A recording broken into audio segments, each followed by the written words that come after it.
한 주간의 연예가 소식을 정리해보는 시간입니다. 연예가 파일 백현주 대중문화 전문기자와 함께 얘기 나눠보겠습니다. 안녕하세요. 네, 안녕하세요. 네, 요즘에 기사를 보면은 SM이 참 말도 많고 탈도 많은 그런 네. 시기를 보내고 있는 것 같습니다. 이번엔 엑소 멤버 루한이 소송을 냈다고 하는데 어떤 얘기인가요?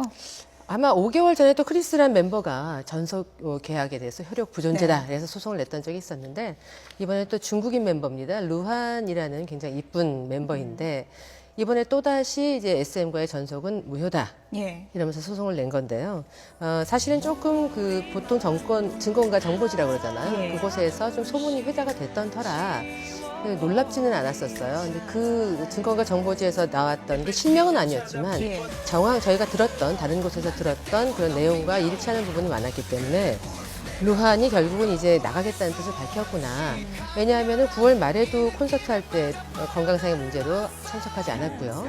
또 그 이후에도 또 공식 일정을 하지 않았거든요. 그래서 뭔가 조짐은 안 좋다. 근데 결국 올 것이 왔구나. 다들 이렇게 생각을 했었어요. 네. 여러 가지 얘기가 나오고 있는 것 같습니다. 뭐 네. 사안을 보는 다양한 시각이 있을 수 있는데 뭐 스타만 키워주냐, 스타 양성 기술을 다 뺏기는 게 아니냐, 뭐 해외 출신 그 스타들을 잘 관리를 좀 해야 되는 게 아니냐 이런 얘기들도 많이 나오고 있죠. 관리를 꼭 못했다라고 할 예. 수는 없고요. 이게 아무래도 문화의 차이가 좀 큰 것 같아요. 그러니까 그 보통 이제 엑소 같은 경우도 한국인 멤버하고 중국인 멤버를 따로 관리를 했다고 합니다.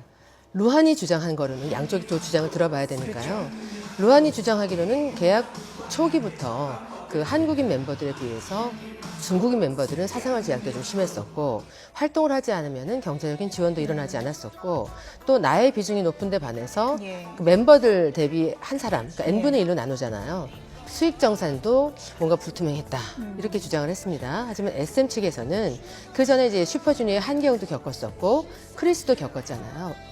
이제 아무래도 중국인 멤버들이 이쪽에서 많이 이제 한류 시장에 대해서 활로를 찾아놓고서 이제 스타덤이 딱 오르고 나니까 나서야겠다라고 하고 의리를 저버리고 가는 거다라는 그런 의미를 좀 두면서 다각도로 좀 이제 법률 자문을 통해서 법적인 대응을 하겠다는 입장을 또 밝혔습니다. SM은 배우 세력도 있다 이런 것도 좀 반대 입장을 내고 있긴 한데요. 네. 소녀시대 뭐 제시카 퇴출 문제도 그렇고요. 네. 지금 SM이 계속 이런 일이 터지니까 다른 소속사는 안 그런데 왜 SM만 그러냐? SM이 무슨 문제가 있냐? 뭐 이런 얘기도 나올 수 있을 것 같아요. 개인적으로 보면 삼재냐 이런 얘기를 할 정도로 정말 너무 많은 일들이 한꺼번에 밀려오는데 그 루한의 배우설에 대해서 의혹을 제기한 부분 조금 제가 부연 설명을 드려야 되는 것이 한경도 그랬었고 크리스도 그랬었고 루한도 그렇고 같은 그 법무법인 로펌을 통해서 지금 수를 낸 겁니다. 그러다 보니까 좀 의혹이 있다. 왜냐하면 특히나 이제 중국 멤버들은 인기가 상승하고 나면은 많은 곳에서 여러 가지 유혹들도 있고 스카우트 제안들도 있습니다. 그러다 보니까 그런 의혹설을 좀 제기했던 것 같고요. 또 이제 그 제시카 탈퇴 같은 경우에도 그 전부터 약간 좀 이제 소녀시대 탈퇴 혹은 이제 해체에 대해서 계속 여러 가지 설들이 있었는데 결국은 이제 제시카가 뭐 SM에서 주장하기로는 올 봄에 이제 한 장의 음반 이후에는 소녀시대를 할 수 없다라고 얘기를 했다는 걸 밝혔다라고 하지만 아무래도 많은 소녀시대 팬분들은 좀 의아해했던 것이 제시카가 또 사업을 시작을 본격적으로 했잖아요. 패션 브랜드를 론칭하면서 디자이너로 또 이제 같이 일을 하게 됐는데 그 회사 브랜드를 론칭을 할 때 자신의 그 남자친구 타일러 권하고 함께 하게 되면서 여러 가지 또 제시카를 앞세운 뭐 투자까지 하는 것이 아니냐.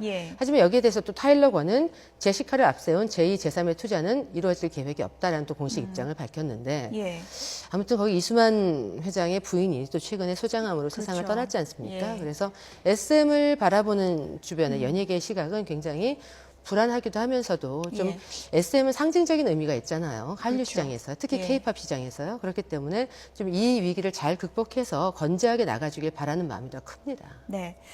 차승원 씨 얘기도 좀 해봐야 될 것 같습니다. 네. 한동안 이제 검색어에 계속 이제 올라와 있고요. 이른바 친부 논란 때문에 좀 차승원 씨가 힘든 시간을 보냈을 것 같은데요. 잘 마무리가 된 건가요?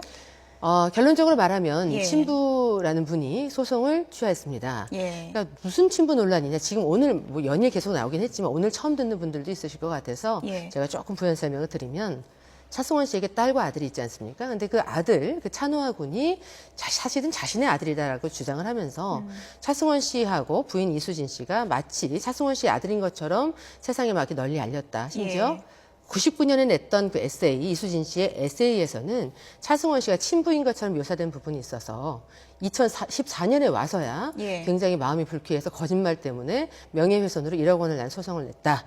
이렇게 그 배경을 밝혔는데요. 예. 사실은 그 차승원 씨가 그 찬호아 씨를 낳지 않았다는 가슴으로 품은 아들이라는 것은 많은 분들이 알고 있었던 내용입니다. 그랬군요. 예, 언론을 통해서 뭐 데뷔 초에 밝혔다고는 하지만 그 이전에도 데뷔할 무렵에도 굉장히 꽃미남이고 스타성이 굉장히 많았던 그 신인이었기 때문에 예. 그 친구의 그 배경은 무엇일까 많은 분들이 궁금해했었고 그러면서 같이 나왔던 이야기가 결혼을 했대. 거기다 아이까지 있는데 그 부인의 소생이라고 하더라. 그런 이야기가 있었지만 워낙에 찬호아 군을 친아버지 이상으로 사랑으로 키웠기 때문에 굳이 그 이야기를 입에 담을 필요가 없었던 거예요. 또 차승원 씨 성격이 좀 소탈한 면도 강하기 때문에 인간적이고요. 또 의리 있고 이러다 보니까 자식에 대해서도 내 아들이다 아니다를 다 떠나서 예. 이미 내 자식으로서 아버지 노릇을 하고 있었거든요. 네. 이번에 뭐 차승원 씨가 참 힘든 시간을 보냈겠지만 네. 그래도 주변에서 상당히 좀 응원하는 목소리가 많더라고요. 차승원 씨를 정말 다시 보게 됐다. 네. 더 감동이다. 뭐 이런 얘기들도 많이 나오고 있죠. 네, 오히려 전화위복이 된 예. 케이스인 것 같은 게 차승원 씨가 사실 찬호아 군이 작년에 여러 가지 일들이 있었잖아요. 대마초 그런 파문 일으키면서 예. 무혐의는 받았지만 또 거기다가 전 여자친구 성폭행 혐의로 인해서 굉장히 곤욕스러운 시간을 겪었을 때도 무혐의가 나올 때까지 아버지로서 내가 다 책임 못해서 죄송하다라고 하면서 자숙의 시간을 보내기도 했는데 여러 가지 그런 정황상 차승원 씨가 너무나도 가정을 잘 이끌어왔다는 걸 아니까 대중들은 오히려 이런 그런 사건에 휘말리게 된 차승원 씨를 안타까워 생각을 했고 네. 지금은 이제 차승원 씨를 많이 응원하면서 많은 작품을 통해서 보고 싶다 이렇게 이야기를 하고 있죠. 네. 마음으로 낳은 아이라고 했는데요. 찬호아 군을 앞으로 좀 부자지간에 더 좋은 시간만 있었으면 좋겠다는 생각이 그랬으면 듭니다. 좋겠습니다.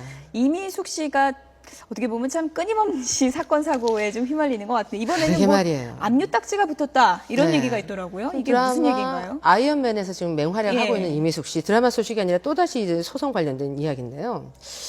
그 지난 4월에 명예훼손 소송에서 패소를 하게 됐었어요. 전 소속사 대표하고 끊임없는 그런 분쟁인데 네. 그때 당시에 이제 전 소속사가 17세 연하의 호스트와 불륜 관계다 이런 허위 보도 자료를 배포하면서 내 명예가 훼손당했다. 이러면서 이제 소송을 제기했었는데 네, 패소가 됐죠. 예. 그 이후에 또 항소를 했지만 그 항소 한 달 뒤에 스스로 포기를 했었습니다. 근데 이것과 관련된 그 소송 비용을 내지 않으면서 이제 900만 원이 좀 넘는 금액인데요. 예. 이걸로 인해서 뭐 집에 있는 TV라든지 냉장고라든지 그 저희들이 소위 말하는 그 빨간 딱지 그 예. 압류가 이제 붙은 거죠. 여기에 대해서 이제 어느 정도 이제 금액이 나왔나 감정가가 한 307만 원밖에 안 되는데 예. 이런 금액적인 부분으로 봤을 때 이미숙 씨가 낼 여력이 없어서 이렇게까지 갔다라고 다들은 판단을 안 하고요. 예. 아무래도 그 법률 대리인과의 이해관계, 자신은 소송에서 승소할 거라고 확신을 하고서 했었는데 결과적으로는 패소하게 됐었고 항소를 했지만 결국 포기했었고 이런 과정 속에서 변호사로서의 역할을 다하지 못했다는 점 때문에 서로 그런 밀고 당기는 의견 대립이 있는 가운데 이런 결과가 온 것이 아니냐 이렇게 얘기들은 많이 하고 있는데요. 사실은 8일에 거기에 대해서 이제 최종 경매를 이루는 날이었는데 예. 그 부분에 대해서는 소속사는 아직까지는 함구하고 있는 그런 상황입니다. 그럼 최종 경매가 이루어졌는지 아닌지는 지금 네, 뭐 알 소속사를 수가 통해서는 없는 예, 그런 아직까지 확인을 상황이군요. 못하고 있는 상황입니다. 예. 사건 사고 관련해서 또 많이 듣게 되는 스타 이름이 바로 이제 나훈아 씨인 것 같습니다. 아, 이번엔 또 어떤 얘기인가요? 네. 부인과의 소송 문제죠? 예. 저도 그 8일 오전에 정수경 씨의 측근으로부터 연락을 받았어요. 이혼 소송을 다시 냈다. 여주 지원에 다시 내게 됐다. 이런 연락을 받았는데 참 안타까웠습니다. 왜냐하면 2007년부터 생활비도 지급되지 않았고 예. 불륜 의혹이 있었다. 정수경 씨 측에서 그렇게 주장을 하면서 2011년에 나훈아 씨에게 이혼과 재산 분할 소송을 냈었죠. 하지만 대법원까지 갔습니다만 1심, 2심 다 증거 부족으로 불충분으로 인해서 패소가 됐던 내용이에요. 나훈아 씨 측에서는 다 사실무근이다. 나는 집안 행사 때문에 부인을 만나러 가기도 했었고 부인과 예. 연락이 두절됐던 것도 절대 아니었고 너무 상반된 얘기네요. 너무 상반되죠. 그리고 불륜은 말도 안 되고 나는 가정생활을 굳건하게 유지하고 싶은 마음이 간절하다.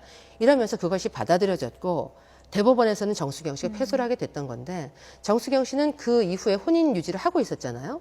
하지만 나훈아 씨하고는 여전히 연락이 두절된 상태고 예. 얼굴도 볼 수 없는 소재 파악이 안 되는 상태이기 때문에 이로서는 법의 판단을 불복하겠다라고 하면서 2차 소송을 내게 된 겁니다. 네. 얼마 전에 가수 남진 씨가 뭐 나훈아 씨와 같이 좀 활동을 해보고 싶다라는 또 얘기를 한 걸로 알고 있는데요. 네. 팬들의 기대를 좀 저버리는 거는 이제 좀 없었으면 좋겠다는 그런 차라리 생각이 떠날 때는 드네요. 멋지게 보내주는 것도 예. 남자다운 모습이 아닐까 생각합니다. 네. 끝으로 동방신기 윤호 씨. 네. 열애설이 났더라고요. 상대가 누굽니까? 보통 이렇게 자주 만나면 정이 들고 좋아진다고 하잖아요. 신인 배우 서예지 씨인데 같이 그 야경꾼 일지라는 드라마에서 출연 중이에요. 근데 이제 최초로 이제 보도한 그 매체에 따르면, 근데 저희들도 이제 열애설이 나면은 보도를 서로 앞다투 하는데 다 정황들은 대략 파악을 하고 있거든요. 근데 윤호연호 씨가 촬영이 있는 날은 그 서예지 씨하고 둘이 그 촬영장 용인 인근에서 데이트를 해서 둘만의 시간을 보내기도 하고, 또 일주일에 한 번 쉬는 날은 서울 모처에서 둘만의 오붓한 시간을 보낸다. 네. 이렇게 얘기를 하면서 서예지 씨 같은 경우는 또 신인 배우잖아요. 스페인 유학파이기 때문에 데뷔 초부터 좀 주목을 받았던 그런 여배우거든요. 하지만 양측에선 친하게 지내는 여동생과 뭐 오빠다 이렇게 얘기를 하는데 두 사람 가능성은 있지 않을까 생각합니다. 네. 열애설이 날 때마다 느껴지는 건데 청춘 남녀 사랑인데 좀 너무 네. 괴롭히지 않았으면 좋겠다. 이 이런 생각도 괴롭힘도 드네요. 단련을 예. 해야죠. 스타들이니까.